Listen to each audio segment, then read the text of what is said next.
বিসমিল্লাহির রহমানির রহিম।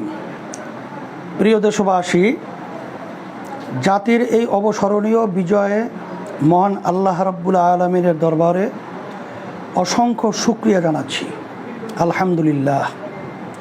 জাতীয় এই গৌরবময় বিজয়ে যারা জীবন দিয়েছেন, রক্ত দিয়েছেন, আহত হয়েছেন এবং আন্দোলনে সক্রিয় ভূমিকা রেখেছেন, তাদের সবার প্রতি শ্রদ্ধা ও কৃতজ্ঞতা জানাচ্ছি।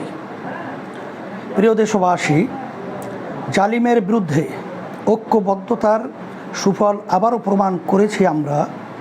ছাত্র, শিক্ষক, পেশাজীবী ও সর্বস্তরের মানুষ যেভাবে আন্দোলনে সামিল হয়েছেন তা বিশ্ব ইতিহাসে এক স্বর্ণালী ঐতিহ্য হয়ে থাকবে।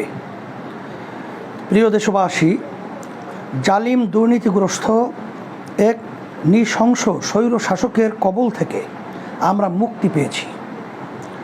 আলহামদুলিল্লাহ। এখন সময় দেশ গড়ার, নতুন বাংলাদেশ নির্মাণের। এখন সকলে মিলে ঐক্যবদ্ধভাবে সাম্য, সামাজিক মর্যাদা ও সামাজিক ন্যায় বিচার ভিত্তিক সমৃদ্ধ রাষ্ট্র নির্মাণের সংগ্রামে সবাইকে স্বাগত জানাচ্ছি।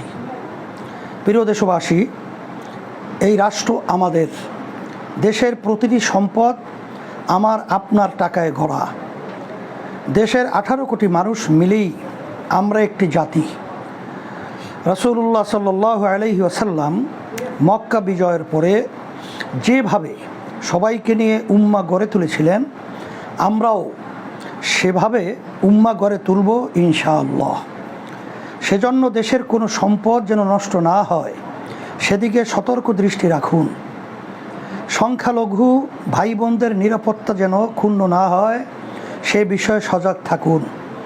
পরিশেষে আবারও আন্দোলনে শহীদ হওয়া, আহত হওয়া সবার প্রতি গভীর শ্রদ্ধা জানাচ্ছি। আল্লাহ হাফেজ।